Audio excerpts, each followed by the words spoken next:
In this tutorial, we're going to be looking at the Dorian mode. We're going to be looking at the where, the when and the why of this mode. And what I mean by that is we're going to look at where you can play it with some great scale shapes. We're going to look at when you can play it, which chords does this mode work over, and we're going to look at why the mode sounds like it does by learning two Dorian licks which really exploit the colour, the personality, the mysterious nature of this scale.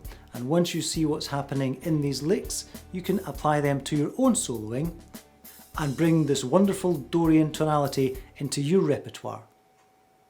So first of all, let's hear a short solo which uses the Dorian mode.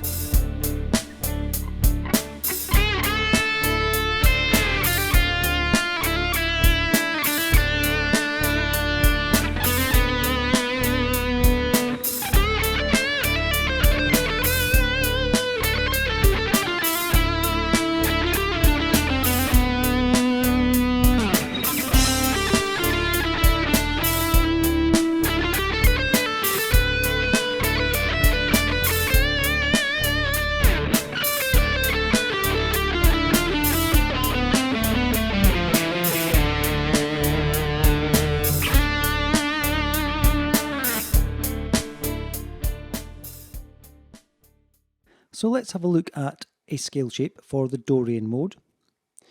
We have the root 5th fret, so we're starting on the 5th fret of the A string, and then we play 7, 8.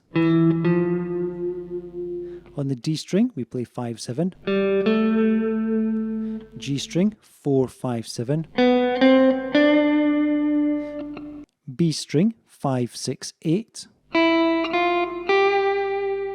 E string 5, 7, 8,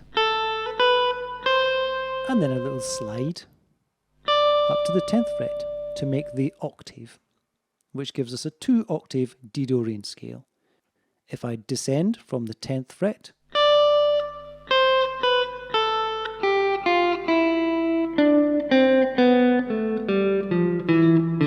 so that's the first D Dorian scale shape.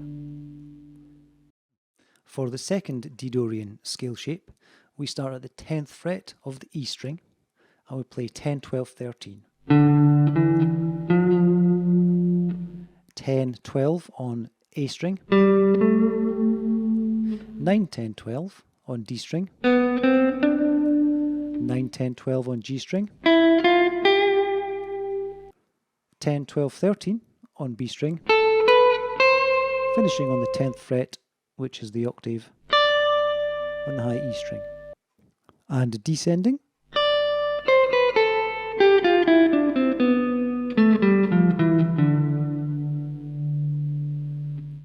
Within both these scale shapes there are some positional changes.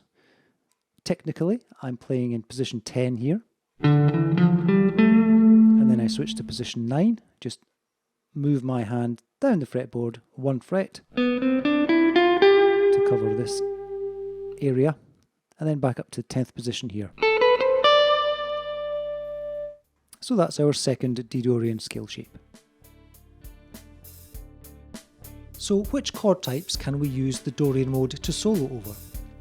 Well, the Dorian mode is a minor mode and therefore works well when soloing over any minor or minor 7th chord.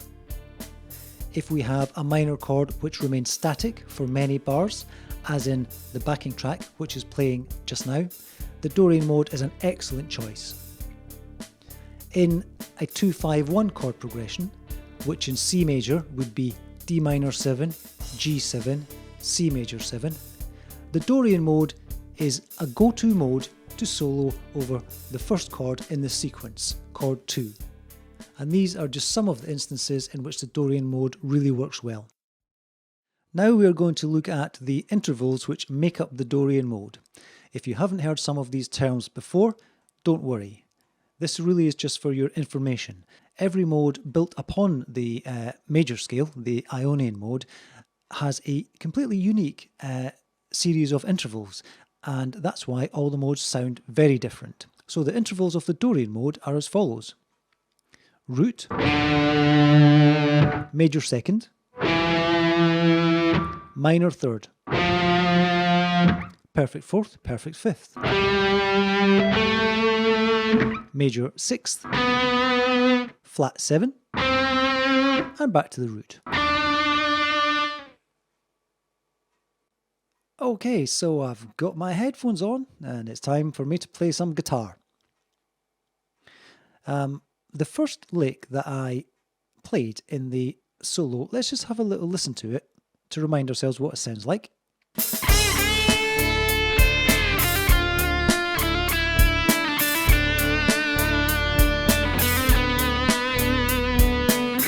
Okay, so it starts off in a very familiar pentatonic territory. You've probably heard and maybe even played a lick like that before.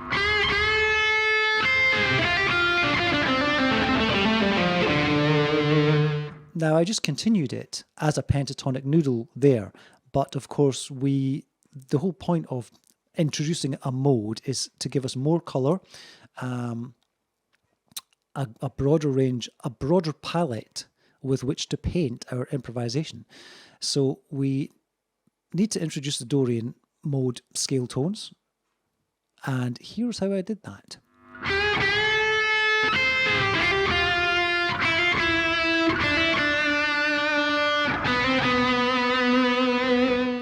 Well, let's talk about the last thing first, because the last thing is kind of like the money shot, if you will. This is one of the most characteristic notes in the Dorian mode, and that is the major sixth to flat seventh interval. That there. So I added that at the very end of the phrase, and what I added during the phrase was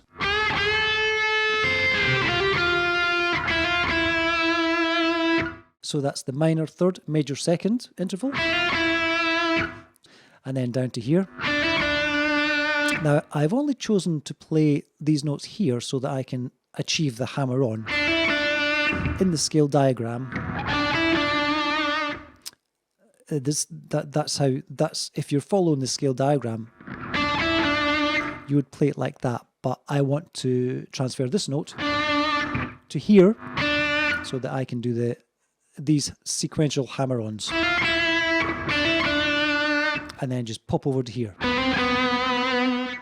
So the notes that I'm really introducing that differentiate it from a pentatonic scale are this note here and that note there, and I'm using these little interval relationships, which are very characteristic to Dorian,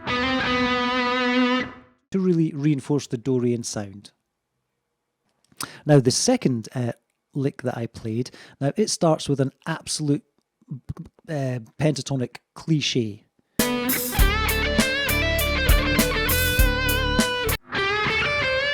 Right? I mean, where have you not heard this? So that's it. That's what it starts at. And of course, you could continue in a pentatonic noodle, something like that. But no, we want to spell Dorian. We want to say to the listener, something different's happening, some fresh tones for your ear. So I very quickly move into Dorian territory. There you go.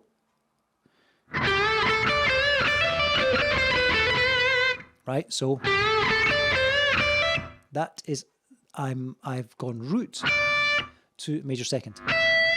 Now that note is not in the pentatonic scale, so something different's happened. So where we've got to so far is, and then I choose to descend, and when I descend, I introduce the major sixth, which is of course very Dorian-y, down to the perfect fifth, and then I attack that major sixth again, and I stay on that note at perhaps a strange place in the lick. The lick kind of ends abruptly, but that's deliberate. It ends abruptly and it ends on that note. It ends on the major sixth, which reinforces this note and also really informs the listener that we're in a new sonic territory. We're we're not in a pentatonic area. We're in the Dorian mode. Of course, the listener will not listen analytically and say, this must be the Dorian mode. Well, some may do, but in general, their ears are just going to be refreshed and attracted to this mysterious sound.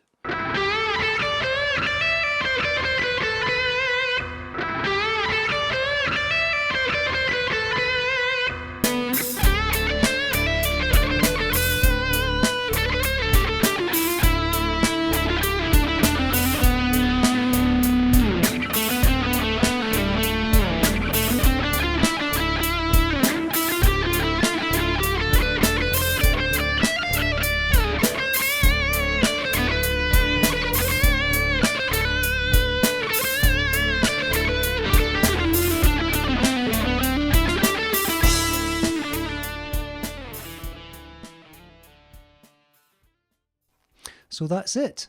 That's the Dorian mode. I hope you found this tutorial helpful. I hope you've enjoyed watching it. If you have, please like this video, please leave a comment, and why don't you subscribe to my channel. Now, if you're looking for a backing track which you can play these scales and licks over, there is a Dorian mode backing track on my channel, link in description, which will be perfect to play the scales and licks that we've been learning in this tutorial. So till next time, thanks for watching, see ya.